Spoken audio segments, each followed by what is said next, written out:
Hi. Welcome back to another hsebox.com video. In this video, we will provide you with 10 tips on how to reduce waste disposal on construction sites in your workplace company. At the end of this video, we have an offer for you, so watch till the end and don't miss it. Construction activities can generate large amounts of waste materials that then need to be disposed of.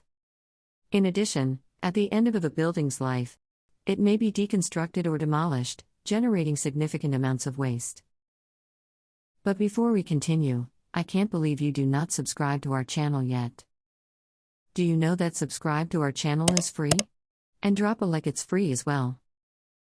Come on, that will encourage us to make more videos like this. Thank you very much, we really appreciate it. As someone who's in the construction business, you know that any construction project results in additional waste to the earth. However, you also know that sustainable building practices are not just a passing trend, especially in today's growing global warming crisis. Several cities around the world now require new buildings of a specific size to comply with LEED standards.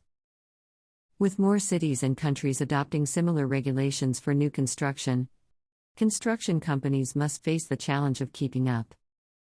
Fortunately, sustainable building practices don't only pertain to better, more energy-efficient buildings. Another way is minimizing waste on construction sites. When undertaking construction projects, one might immediately assume that waste is everything no one wants anymore. However, this is not always the case. You can use the trash created in construction sites as raw material for the next build you will do. To remain profitable, you can implement the 10 tips we will go talk about in this video to reduce waste disposal during a construction job. So, let's jump into the first tip. Number 1. Plan accordingly before starting the project. If you want a building project to be sustainable, you should be able to plan appropriately. There's a significant percentage of construction site waste that's generated simply by inefficient purchasing. The simple rule is that having lesser garbage means you will also be spending less.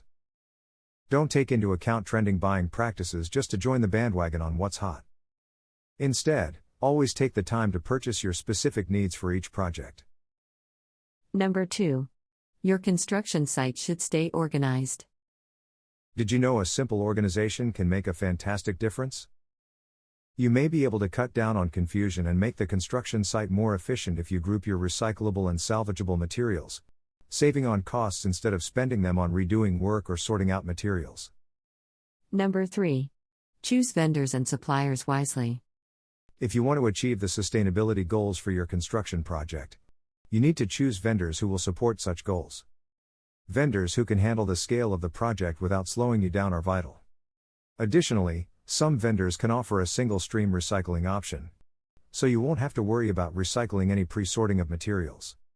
Although this can be a pricier option at the start, it will save you and the team a lot of time while helping you achieve the sustainability goals more efficiently. Take the time to shop around with various vendors to ensure you find someone who can help meet your goal-specific needs. Number 4.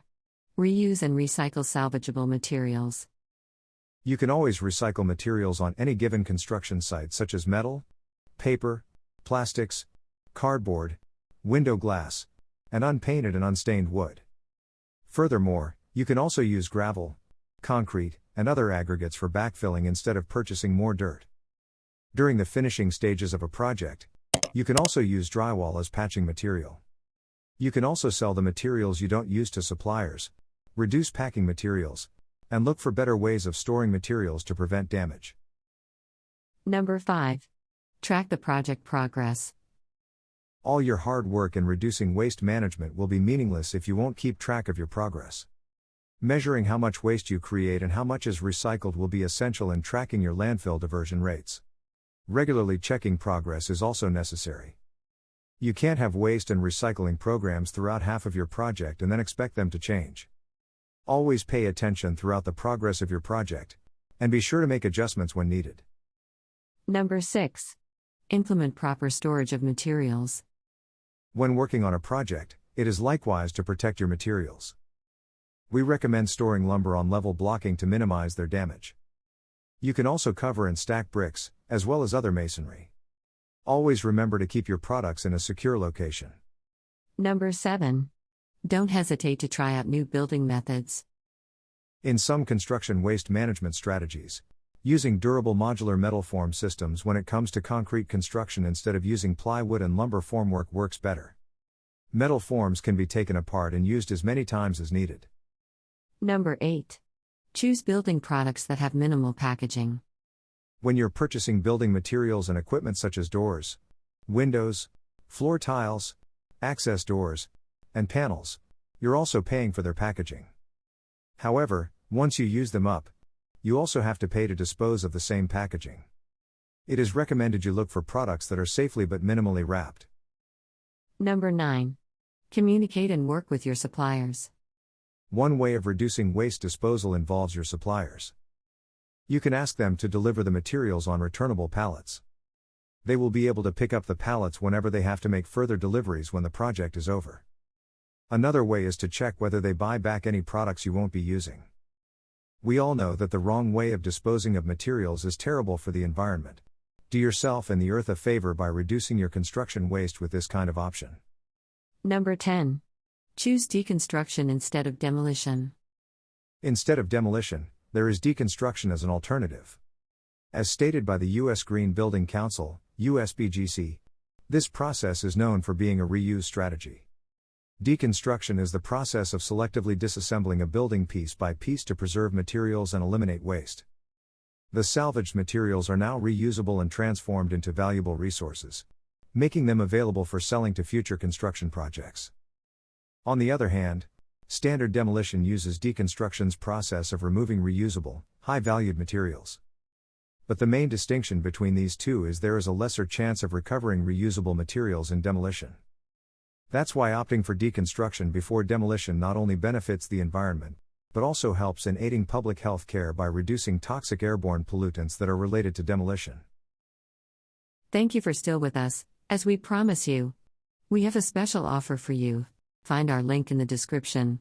Log into your account, or create a free account if you are not our member yet. And you can download 2 HSE documents for free every week. Don't miss this opportunity. We hope this video helps you to reduce the waste disposal on your construction sites and help to improve our world. Small steps lead to big changes. If you have any questions, let us know in the comments section below, and we are happy to help you. Check our channel for more environmental and safety topics. The link is in the description. Never forget the environment, it is our responsibility.